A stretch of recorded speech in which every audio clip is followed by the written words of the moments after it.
Good evening, and welcome to this regular meeting of the Helotes City Council. It's January 24th, 2019, and we're underway at 7 p.m. Would like to welcome a Boy Scout to the meeting tonight. He's here working on his citizenship in the community merit badge. His name is Preston Barton. Preston, stand up so everybody can see you. Welcome. And they meet at the LDS Church over in Wild Horse. And as I told you earlier, that's okay, you can sit down. As I told you earlier, if you have any questions and you're still here at the end, it should be a short meeting, hopefully. But if you're here and have any questions, let us know and we'll help you out. Okay, that being said, our invocation tonight will be handled by Councilmember Blue. You good? And then we'll follow that with the Pledge of Allegiance to the American and Texas flag. So if you would please stand for the invocation and pledges. Heavenly Father, we thank you for this wonderful opportunity to participate in governing ourselves as citizens. We are grateful for all of the freedoms we have as Americans. We ask that you be with the families of those affected by the partial shutdown in our government. And as we meet tonight, let us keep all of our citizens in the forefront of our mind as in all the decisions we make. In your holy name we pray. Amen. Amen. Amen. I pledge allegiance to the flag of the United States of America and to the republic for which it stands, one nation, under God, indivisible, with liberty and justice for all. Honor the Texas flag. I pledge allegiance to thee, Texas, one state, under God, one and indivisible.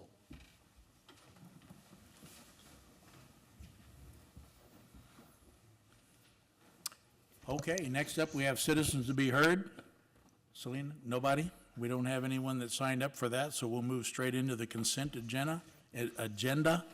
And for Preston's benefit, consent agendas in this type of a meeting are a joining together or putting together of multiple items that are considered routine city business by not only me but the staff, and it's presented to the council with a intention of getting a motion and a second to pass the items as a group. However, the council, if they have a question on any of the items that can be answered fairly briefly, will do that, or they have the option of pulling an item from the agenda, a consent agenda, and moving it down into the items for individual consideration.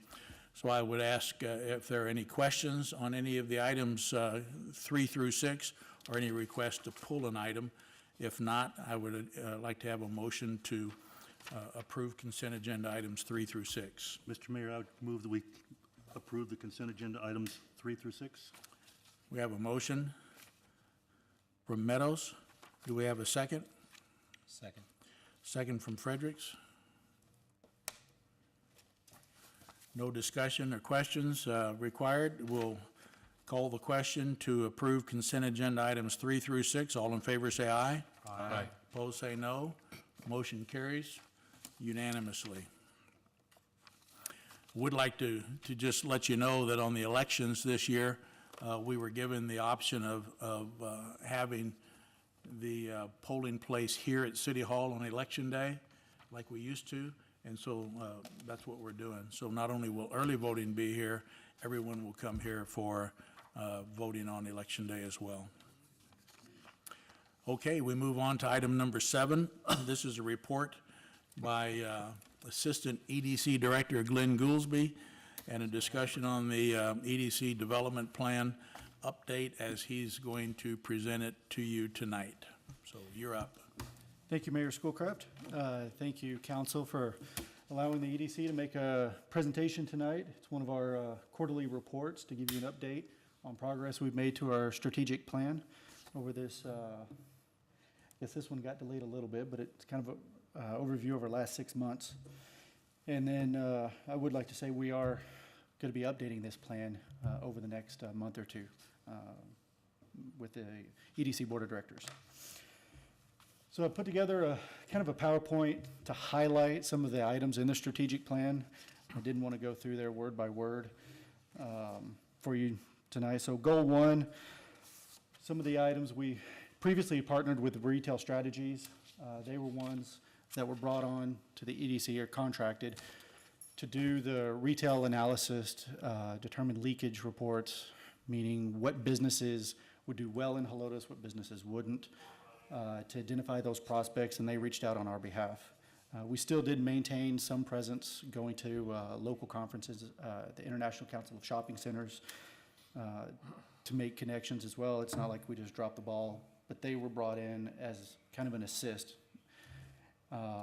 The EDC did select not to renew the contract. We were in a third year of that agreement, and we are going in a different path. So part of that would be on the second slide. We put out an RFP, RFQ for retail recruitment services to see what other options might be available to the EDC. We were trying to look outside the box from the traditional services that are out there. The EDC only received 2 applications. The board, at our last meeting, decided to select one of them and go into negotiation to see if we can come to some type of mutual understanding, and that's Canvas Group. They're interested only if we can get more commission-based, based on actual projects landed in Helotes and not giving a lump sum upfront for services. I know we talk about in the strategic plan doing tailored incentives. Our incentives here in Helotes, we do already tailor. We have been for years to each specific business. We use Chapter 380 agreements, which gives us the most flexibility, working both with city and EDC for sales tax rebates, property tax abatements. Right now, the EDC has a program in place to do site planning assistance. I'll show some examples a little bit later on in the presentation. We just finished, or the city just finished up water and sewer project. EDC had paid for the engineering of that project. So we do have the ability for impact fee credits if we so desire on a project. And then the building permit fee reductions can be a lucrative incentive for specific developments. One of the other items was looking at placing gateway signs in Helotes. We've looked at various sites. I think right now the preference is to try to do that in a TxDOT right-of-way instead of on private property. This particular one would be private property. I know TxDOT has kind of delayed us on this project with all of the road work they've been doing, especially at 1604. They want to make sure everything is done and set and see how the traffic patterns are, make sure they don't have to make any adjustments to use some of their right-of-way. So we're still working on that one. Obviously, there's at least 4 points of entry into Helotes. Some of the other locations more than likely would have to be on private property if we wanted signage on them. And FM 1560 down by Gallman Shanefield would be one of those. Part of the retail strategies, geo-tracking, I know is in the strategic plan that kind of helps us identify our retail trade area. So some reports toward the end of their contract, the heat map that's generated. So it's kind of scary. They're able to do the geolocation from anyone's phone that has it enabled. And that through your apps, through your maps, any of that kind of stuff. And they'll do it on a daily basis, and they track where you go, how long you spend there, so they know where you sleep, they know where you work, they know where you shop. And so that's kind of what this is showing, and hopefully you can see it a little bit better in the packet. Our retail trade area is actually a lot bigger than we had anticipated without having this data. We get a lot of people from inside 1604 that shop here in Helotes. Now we're having a little technical. As well as north. I mean, people from Bandera and everything coming into Helotes to shop. We've tried making some improvements into the website for access to available properties. We used to use a company called Xceligent. They recently, a couple months ago, went out of business, almost a year ago maybe, went out of business. They were sued by CoStar. And so now CoStar is one of the only games in town. So we've signed up with them, a product called LoopLink. The challenge now that they're only game in town is it's a pay-to-play program, even for the brokers. So if you want your properties listed, you have to pay CoStar to promote it, and then we pay for the licensing to show it. We are looking at some other options. Real Massive is one of them. We learned this just a couple weeks ago at our conference. It's a tech company, to be honest, out of Austin, and they've created bots, massive blocks of code that go through anything posted on the internet, and they're designed to find real estate and give all the data to them, and then they have people to input it. It's actually a less expensive option than what we're currently paying, and it's free to list. So if we did contract with this particular company, we'd be able to send the information to all of our brokers here locally. They can input the data free of charge. We can input it, but they also have staff to input it. One of the other elements we're looking at is a company called GIS Planning, as far as a user-friendly interface. It provides demographic information, business summary. You can compare communities. So if someone was looking at Helotes and looking in Alamo Ranch, we can compare both areas to see what the demographic traits are, if it meets their needs. It also provides it in infographic, if you're kind of familiar with that, more charts and pretty things to look at. But it's easy to read too, versus like a spreadsheet.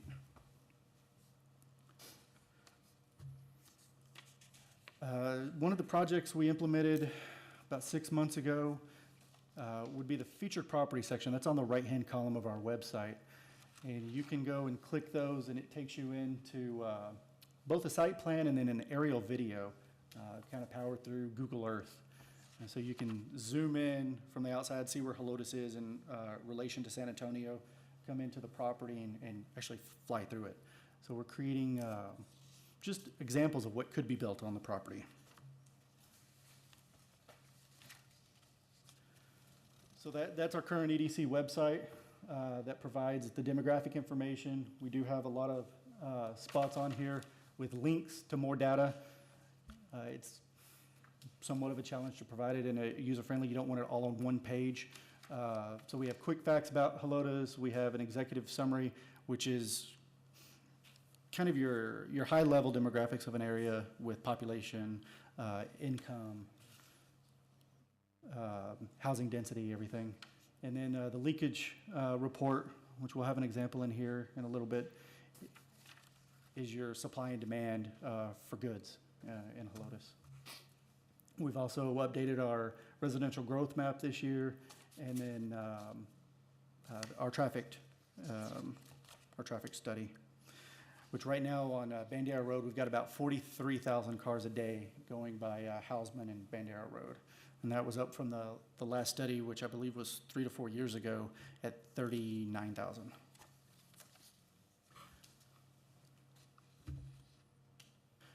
So actually, we have the map right here, our traffic analysis. So there's a couple of, we've got 43,000 right at this intersection, 42 here, and it actually tapers off down by Scenic Loop to 25,000 cars a day.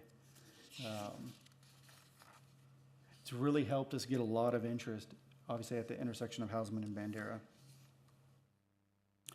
This is our retail trade area, based a little bit on the heat map and a little bit kind of just on the general growth of the area. This map also shows some of the density. Every yellow dot on the map is a house. So we're able to find every subdivision that's in their pre-planning, everyone that's obviously under development or that's completed, and all those housing numbers are on here. And an 8.5 by 11, it's really hard to see. But we do have a large map of that in our office, and then it's much easier to see online. This is the leakage report, and it's still legible in your handout. So you can go through, the leakage is on the right-hand side of the graph. You can see where the leakage means people are going outside of Helotes to buy those products. So there's a demand for them here. The surplus are things we have too many of. So those items we would not be going out trying to attract here to Helotes. Right now we get this stuff through our partnership with Bexar County Economic Development. They have an enterprise license with ESRI. But again, we're looking at new ways to do it.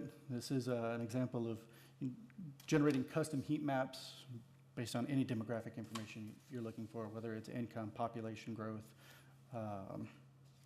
et cetera. And then that's an example of the infographic I was talking about.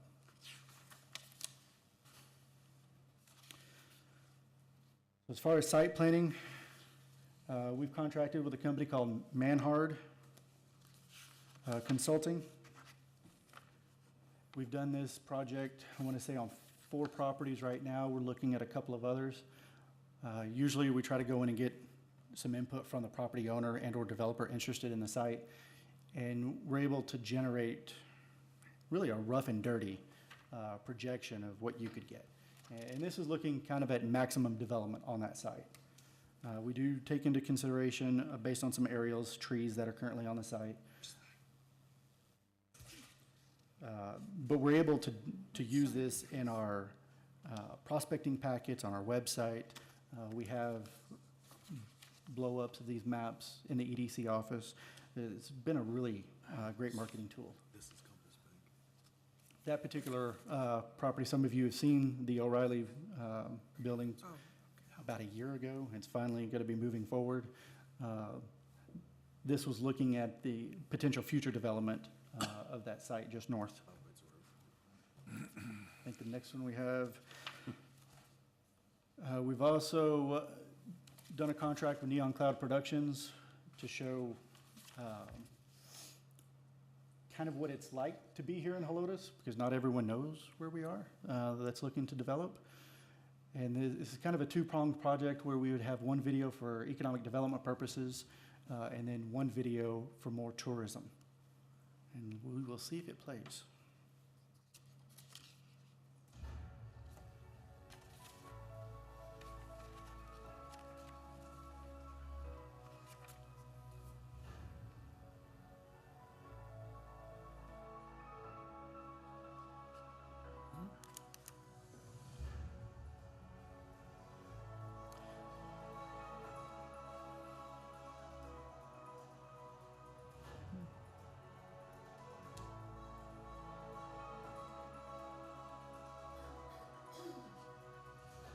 That's probably good. Probably don't need to watch the whole thing.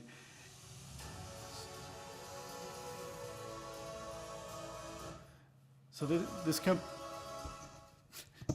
company uses a lot of drone video throughout, and then they can lay in some other graphical components. They can actually drop buildings. So if we're looking at either a residential subdivision or a commercial project and we want to show growth, they can have the buildings just fly in and drop in the video. We signed the contract last year, but we had to actually put it on the back burner with all the road construction. We didn't think that would show us in necessarily the best light. But we've reached out to them, and that project will be going forward this year. The growth management plan was a big project that we did about 2 years ago. And the goal behind it was to identify the potential growth patterns for commercial here in Helotes, and to try to give us a guide if we ever were to become a home rule or even requesting annexation. If businesses want to come in and obviously want incentives, they need to be in Helotes, not out of Helotes, so they're contributing to the tax base. So it identified a few key areas, and FM 1560 in the GALM area was actually the first priority as far as annexation concerns. We hired Friesen Nichols. In their mind, it has infrastructure, which has been a big challenge for development north of us. Obviously, the roadways are currently being planned for expansion, and there's still quite a bit of available land. The light blue area is all of Vulcan. So obviously, that's not for future development. They're probably going to be mining out there for another 20 years. And then we have everything kind of north of Scenic Loop, all the way out to the and all this is the ETJ. We're talking with a company out here that is looking at building a 25,000 square foot manufacturing facility. So there's still a lot of good potential. Another one of our goals was visitor center. Now, that one can take many different forms, whether or not we're leasing space or a larger space. I know we kind of have a small visitor center right now in the EDC office. But I know we've reached out with the Historical Society, the Helotes Chamber of Commerce, on what the needs of those organizations are now in the future, trying to see if we can even work together to have really a phenomenal space for Helotes to promote the heritage, economic development, and then the current businesses through the chamber. One of the other options would be to buy a piece of property and actually build. I know that's our most expensive option, and there's avenues out there through grants, loans, donations from the general public that we are exploring.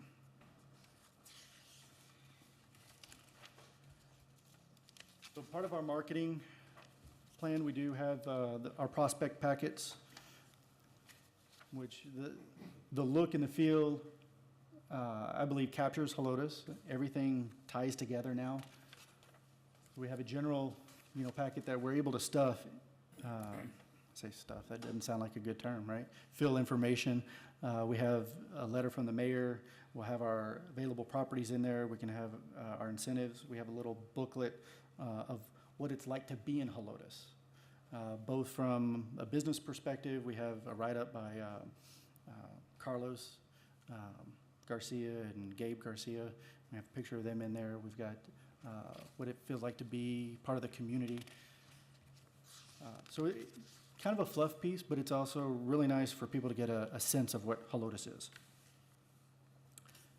Well, this one didn't turn out too great on the screen. So part of our marketing efforts, I know myself and Andrea Wazir, who is our public informations specialist here in the city, get together every year and try to sit down and plan, because obviously we only have so much money to spend on marketing, both from a city side and an EDC side, and we want to maximize every dollar we can. So we evaluate what happened last year and what we can change and try to improve for the preceding year. I think this next slide kind of shows you our plan from 2018. We're still working on the 2019 to see exactly where all the dollars are going to be allocated. But we did have a focus on digital, which takes many forms. Social media is one of the largest.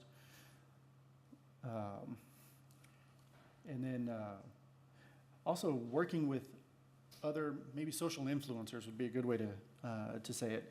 So people that have a large following. I think one of the ones we used last year was San Antonio Moms Blog, because women do tend to make most of the decisions. A lot of events we have here in Helotes are for families. We ended up not doing the TV this last year. We reallocated that elsewhere, but that was in our plan. And then we have some print, some budget for adding new photos and videos. And then regarding, I think in the strategic plan, it calls for new resident packets. That's something that I know the chamber does kind of on an as-needed basis. They create packets. We've had a couple of HOAs come in and ask for information for new residents, and they put that together. We're looking at it from a standpoint of the potential business prospects from those new residents. So I know MSA Architect and Manhart, working with those two to create, it kind of just keeps morphing into something bigger. We were looking at just doing a luncheon and telling people kind of the development process, what it's like here in Helotes. Now we're looking at actually creating a video that we can host on the website, because then it's on demand anytime you want to see it from anywhere. And then we're also going to be working with Andrea on improving on the city's website, kind of the digital experience of a new resident, so they have easy access to the information. The EDC actually just did a contract, or approved a contract with Bird's Eye View to do a similar map. This one's of Bernie here in Helotes, to where two different sides of the map, it's a complete fold out. where we have kind of Old Town and maybe a smaller section of Helotes on one side, and then you have Helotes in the context of the northwest side of San Antonio. It's definitely not to scale. Helotes is much bigger, and as you get out, it shrinks. So the space between Calcil and I-10 becomes like an inch on the page. But it's to really show where we are and how easy access, if you're going as a tourist, going to either SeaWorld or Fiesta, Texas. I mean, all the hotels are along that, along the outer loop of 1604. These maps will be available, obviously, to any advertiser, but to all the businesses here in Helotes, to the visitor center. They get distributed to all of the hotels in the area. They'll go to the visitor centers in San Antonio. Since this company has contracts in Bernie and Comfort, Fredericksburg, I think they've got one now in Bulverde. Our maps will be there too. So it's a neat program. You know, paper, she has a digital version of this, but when you look at it on a map, you're sitting there trying to scroll on your phone and all that. It's kind of nice to have something paper in hand sometimes. The hotels like it because then they can draw directions. One of the longstanding projects here with the EDC has been the Google 360 tours. I want to say we're at least on our third or fourth year of this particular program. To date, we've done a total of 65 businesses here in Helotes. We did renew the contract for 2019, and those should be starting next week, in fact. So if you're not familiar with it, Google has a product. As long as every business sets up it's a free account, sets up a business profile. We contract with a 360 tour to come out and do a panoramic tour of the business. You can actually walk through it. It helps with their Google ranking, which most people are searching using Google these days. It helps with their marketing. The photographer also goes out and takes pictures of all the businesses and gives them professional photography to advertise. We use the information in the EDC website called shophelotes.com. Some of you have come across that one. And Shop Helotes in several categories actually comes up before the business, which is kind of cool. And that's what I have for the presentation tonight. Obviously, we can answer any questions you may have. Okay, appreciate it, Glenn. Cynthia, you have any questions? Not at this moment. Paul? Going back to that, the mobile tracking, which is, I guess, goal 2, like the Yes, sir. third page. So what do y'all do with this data that you're tracking people, I guess, coming in and out of the city? Is that what it is, or is it tracking citizens also kind of coming and going out of businesses? That's what you're trying to do? It actually tracks everything, so obviously based on the pinpoints, it's hard to know what business they're coming in and out of. You get a general location. When you actually blow this up, you see obviously a lot of traffic coming in and out of Walmart. I mean, that's our biggest retailer here. For us, we're looking to help identify a retail trade area. So when we go to a conference, they say, well, how big is your population in Helotes? 8,985. Well, that's a little too small market for our company. So we have to present it on a retail trade area. How far are people traveling to come to Helotes? So that helps identify, and that gives us concrete proof, so to speak, of where they're traveling from and justifies our retail trade area. And there's different ways to even go down from that, whether we're looking from a 3-mile, 5-mile, or broader area. So Does that answer? you'll go 10 miles out, you'll track somebody from 10 miles out coming into Helotes? Potentially you could? On this particular map, they can track 50 miles. Oh, wow, okay. And then who uses this? I mean, It's when you go to just- conferences, you use this. I do not give this particular data, but we use it as justification for the demographic information we're presenting, if that makes sense. So we tell them the numbers, if we're looking at a 5-mile radius and it's a population 89,000, well, how'd you determine 5 miles was the retail trade area? So we're looking at the heat map. This is the core concentration. So 90%, of the people reside in this area, that kind of thing. So you have access to this, not businesses? Correct. I mean, somebody couldn't come in and say, hey, give me the information on this. Would you give it to them? Demographic information, absolutely. This, I've never had the request. Oh, okay. It's not proprietary or anything like that. That's all I have. Okay. I was just curious about that. How are you using that? Bert? Good presentation, Glenn. I know nothing was mentioned about goal number 6. Oh, wait a minute, before I talk about goal number 6, I am glad that the EDC decided not to re-up the retail strategies people, because I was very disappointed with that company. Just my opinion. Okay, my deal is, goal number 6 is to me very important, and that's the establishment of an MDD. The reason I feel this way is because with the legislative climate that we are in this day, and I don't see it going away anytime soon, that the annexation is very, very difficult. And you were talking about a large, something out north of town, a large what? Manufacturing plant or something like that. And unless they went for something like a 380 or something to help them out, we have no other recourse to get their sales tax. The mayor, the city administrator, and me and Glenn, and we met with VIA to try to get them to release their, what is it, the MTA sales tax? The VIA. Yes. The VIA, well, I think it's called MTA. MTA. And they have still not given us a formal response, is that correct? We met about them relinquish it so we could maybe think about getting an MDD? Yeah, our city attorney reached out to their, just yesterday, reached out to their legal team, and they're putting together a memo, they're drafting a memo as we speak to send to us. Okay, and the memo, did they say whether or not they were? Okay, I'd just like to say this.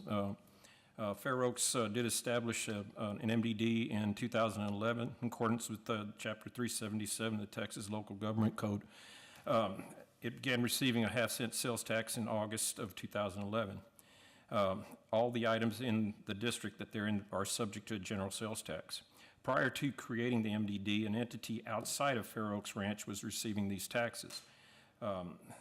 As a result of the MDD formation, our tax rate did not increase. I'm talking about Fair Oaks' tax rate did not increase, but these funds can now directly benefit Fair Oaks and their residents. They don't say which entity outside of Fair Oaks Ranch was receiving these taxes, but I talked to a former city official, and she told me that it was VIA. Now, whether or not it's true or not, I don't have any paperwork, don't have any documentation, but that's what she told me, and that's how they form theirs. And also another thing, if an MDD would really help us in the same way that the EDC does, you could, this is what you can use the sales tax for. State law authorized expenditure of MDD funds for a variety of economic development activities, including certain infrastructure improvement projects like the water and sewer line, certain recreation and community facilities, projects related to business enterprise that create or retain primary jobs, projects that promote new or expanded business development or convention center facilities, and related improvement. In addition, proceeds may also be used to hire necessary staff. In my mind, this priority should be higher than 6 because, like I said, we do not have any type of way to annex these people out in our ETJ. And that money is going to VIA when it could be going to us to better, we can use it for all kinds of things in the city. And I think that the amount of money that we could get would really add to what we're doing already. Now, EDC is doing a good job, but I think we could even do better with an MDD. This is my opinion. Just wanted to let you guys know about it. That's all I had. Yes, sir. Pat, if you would, go ahead and get up to the podium and tell us who you are. Pat Wooten, President of EDC. Our involvement with that is just to get some guidance on it. That initiative has to be taken by the city and everything done by the Right. city. I know y'all have been looking at it and working on it. We just have to get the response back from Yes, sir. VIA first, and then we can proceed with it. We'll Yeah, have I to- know it has to go to a vote and Yeah, we have to form a citizens have to want to committee. approve it and all that. Right. Yeah, but I think this is something that we really need to push forward soon, in my mind. I agree. Because the legislature is, they're trying to take money away from us and, taking money away from us, and we're not gonna be able to even run the city if they do what they wanna do. So, anyway, that's my opinion, and that's all I had on this. That's it? That's it. Alex? Thank you, Mayor. Glenn, I did have a question, and similar to Councilmember Fredericks, with regard to that, the phone data collection stuff. Yes, sir. And so, I guess my question really is, it not only tracks who comes from outside shopping here, but it also tracks where the people that are local residents go outside for stuff, is that correct? Yes, sir. And so we're able to identify what people leave the city looking for and maybe use that to attract them to that kind of business here and say, hey, look, all of our citizens are going somewhere else for this product. You should bring it here so that they can stay local for it. Theoretically, it could and I would have to double check because right now we just have 24-hour periods that we're looking at. So it's hard to differentiate, are you going at 5 o'clock in the morning or at noon or at 8 o'clock at night where you are. It's pinging blocks of time. So usually you're at your house for more than 8 hours. You're at your job for more than 8 hours. But it's quite possible. I asked that question because one of your slides talked about, and I can't remember the word it was referring to, but it was the one about the services. Forgive me for not remembering which one it was. It was the one that had charts on the left and Yes. columns on the left and on the right, and it was talking about the various different types of services available. And I was assuming that may have been something that So some of was the, connected to that. was it this? Do you have it? Well, that's the mobile tracking one, but I think it was before that. Was it the GIS planning one, or was it the leakage? The leveraging Leakage. partner, yeah, It leakage. was the one with That the one? leakage. And That one doesn't use the mobile data, two different sources. so I was wondering if those two work together, because don't. it seemed that if you could track where people do their shopping as opposed to where they live and their work, and you're thinking about leakage, meaning to me is how much of our potential sales for our area are leaking into other areas because we don't have that service here. So If the we could mobile put those two tracking- together, I think that would be a positive, but maybe It that's not does, where but it the is. mobile tracking is totally separate. The leakage actually goes off of sales in the area. So the credit card companies have massive amounts of data that they sell to companies that can go through and dissect and parse it and give you what you want. Meaning they private know, right, it's good if you don't. They know where you shop and when you shop and how much you spend. And so they know the city of Helotes, we have a geographical boundary. So they know when you go to Home Depot, Lowe's, Chili's, whatever the case is. And they know when you're shopping here in Walmart. And so that's how that leakage is done. We don't have access to the raw data, but Esri, ESRI, they buy it, and then we have access to get these pretty charts. Okay, that was my question. Thank you, sir. Just be sure and hold an umbrella over your head and open, and that way they won't know who you are. Oh, yeah. Uh-huh. Or tinfoil hat. And Something. Right.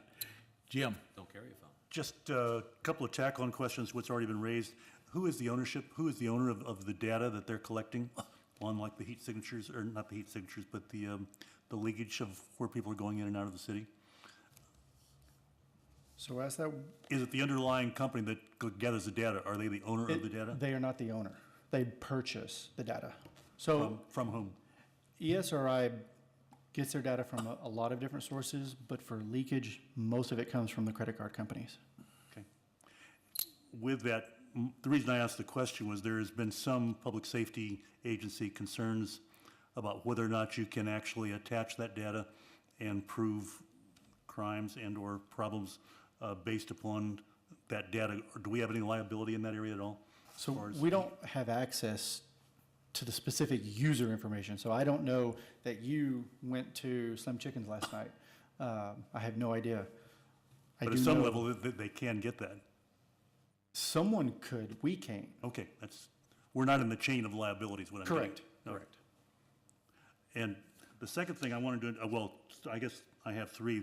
I want to encourage what Bert was talking about, the idea of the MDD. I would suggest we make a higher priority with that also. That's lost money that we're leaving on the table every year. And the third one was, I think when you do circles, 1, 3, and 5 mile circles, that we look fairly anemic because we are a linear city. And that basically repurposing our data to where it is linear based instead of circular based, we would provide more information to a potential user that would say they're coming in to these locations because they only have one way in, one way out. And And I'll address that one. That was just an example. So we do it also on drive time. The retail trade area is totally different based on more of the heat maps from cell phone tracking. So we have a lot of different data depending on what each user is looking for. There's still a lot of retailers that only look on ring analysis. Right. They don't care about the greater environment around them.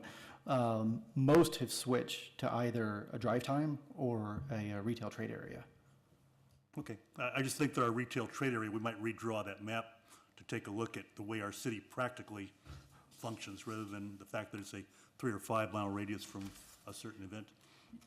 Yeah, I did not put page numbers on here, but you go back to the retail trade area, the residential growth map with all the housing data. That one is definitely a lot more linear based on Bandera Road and then FM 1560. Exactly. Yeah. Okay, That it? that's it. Okay, I've got a few questions, and then each council member will get another shot at you. On the Loop Link Yes, sir. slide, is this, did you say that this is what you're using now? Yes, sir. And I remember at the EDC meeting the other night, Stevie asked you guys why all the properties in the city aren't on the site. And you had mentioned at that time, what you said tonight is that it costs a fee to have their properties listed. My question is, do the property owners who have property for sale but they're not on Loop Link, do they know about it? And are they not on it because they don't want to pay the fee, or do you know? So right now, the way it's set up, it's a broker that buys the license, so a commercial broker. Some of the largest commercial brokers in San Antonio won't even pay the fees to get into CoStar. And I've talked with Roy Horn about it too, that when they got rid of Xceligent, they sued them for God knows how many million and forced the company out of business. They now have the monopoly, so they raised all their prices.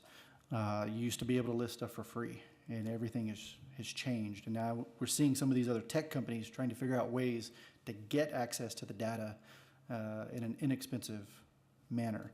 But currently, LoopLink, not everyone has access. Is it cost prohibitive for a small broker with 1 or 2 listings to get listed on it? Yes, sir. Roy Horn was telling me for him to have 2 licenses, I think it was $8,000 a year. And that limits you to the number of even properties. You can't list every property that the brokerage house has. Okay, well, then you mentioned this other option, and I didn't really follow you on that. Is this an option that's available in addition to LoopLink or to replace LoopLink? To replace. Is that something y'all are looking at, or is that feasible? Yes, sir. I met, actually had a demo of the product on Wednesday.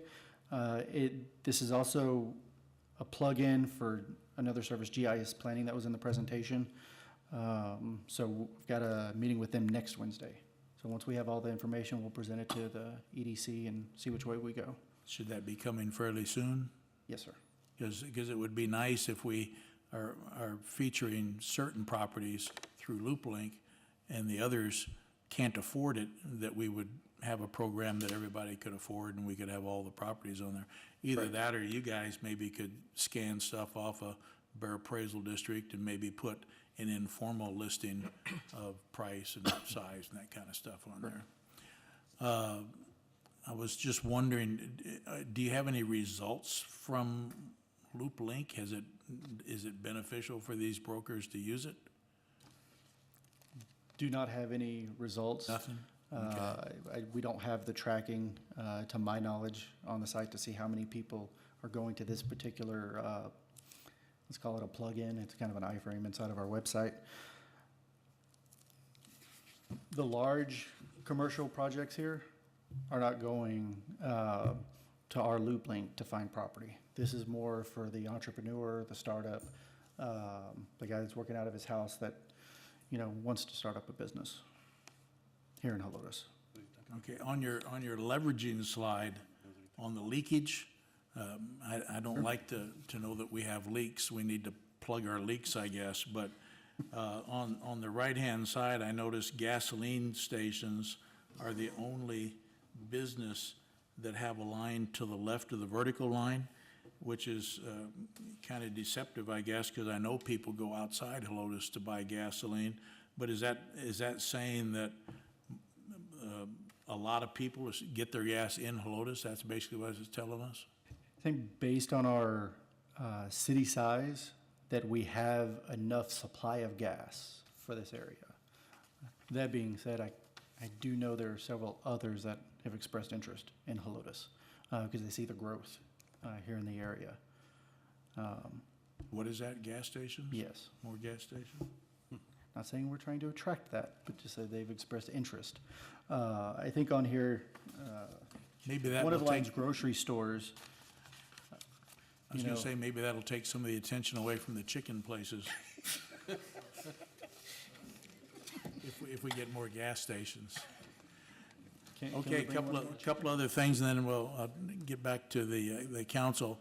The welcome videos, we have 5 videos on our homepage of our city website that it's a welcome message, and then it talks about the neighborhoods, it talks about the businesses and quality of life and those kinds of things, and visitors to the site can click on those. Can we not put those on the EDC site also? They should be able to, because Absolutely. it's free to the city. That might be a suggestion that you could put on your website. That way, people that go to your website, the EDC website, can click on those same videos and get that information. Absolutely. They're pretty good. They I've give seen some them, good yes. information. They talk about the retail area and all of that. So I would suggest you all go ahead and do that. And the only other thing I'd mentioned to Rick the other day that hopefully he'll get with you on is when I was on Google Earth the other day looking for some stuff, I noticed that all of their pictures, we have businesses pinpointed on the map along Bandera Road, but there's no buildings there. It's the empty lots, so that's how old the maps are. And the same with the fitness park over there. It's all years old. So I asked Rick to check and see if you guys can get Google Earth to give us more current photos, but I don't know, maybe that's a dream. I don't know. No, they Might check and see. yeah, the frequency they're doing it gets better, especially as technology gets better, because you can go into the Google Earth timeline and see the clarity.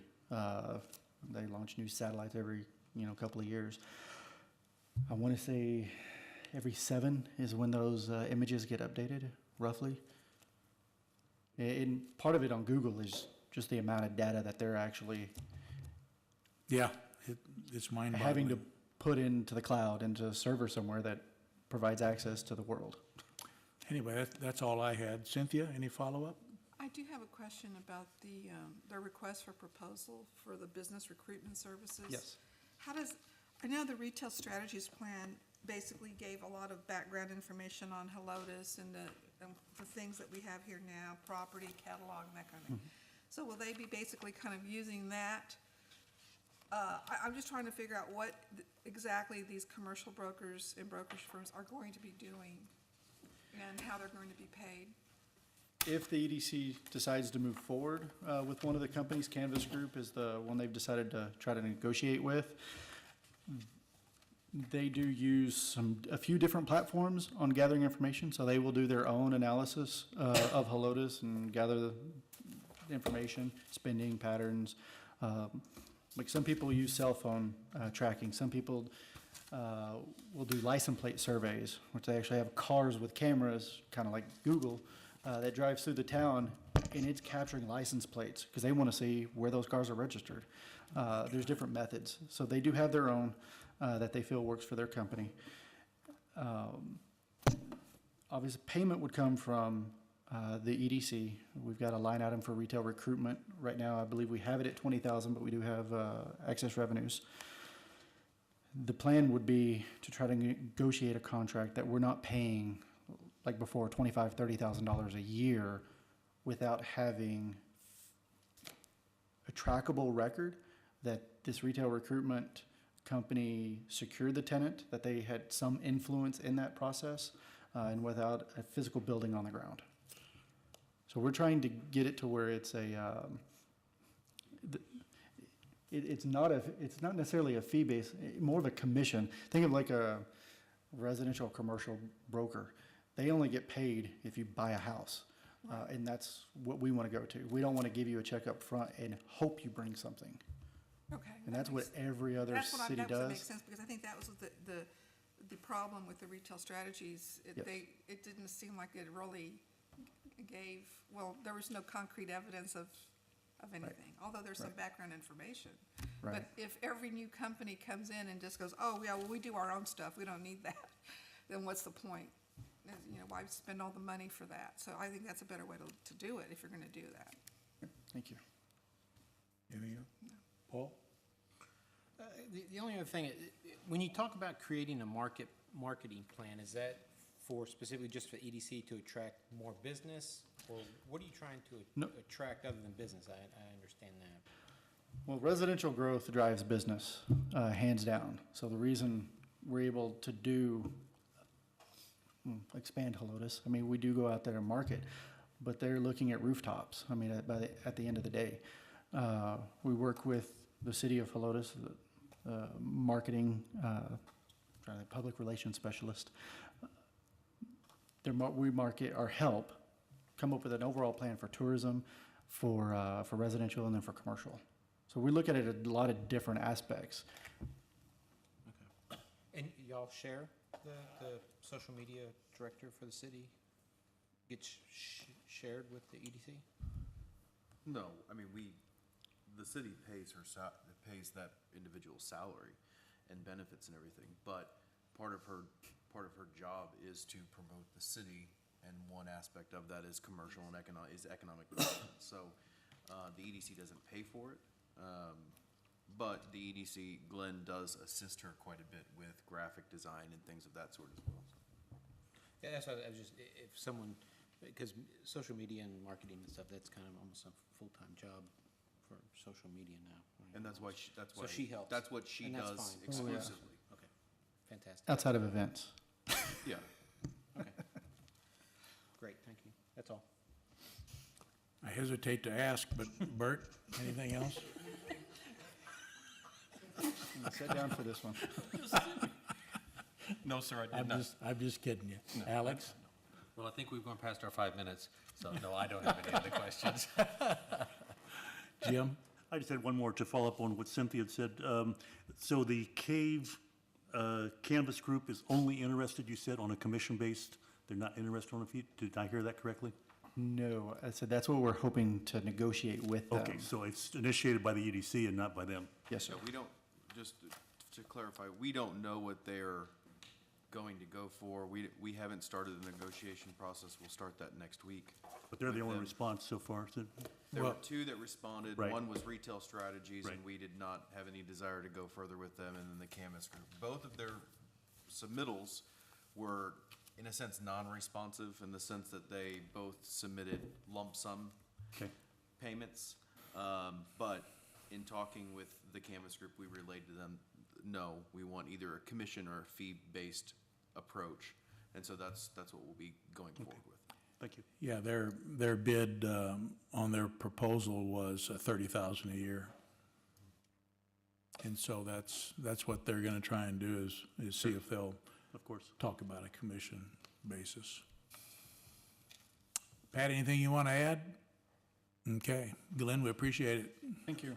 Just reiterate what you said, that's definitely what Rick's gonna be negotiating with, will either be a fee or some sort of a commission structure, and we've gotta get a matrix set up to be able to verify that they did actually bring the business in, and not just say, oh, by the way, we talked to these people that are putting the church's fried chicken in and got them to come in.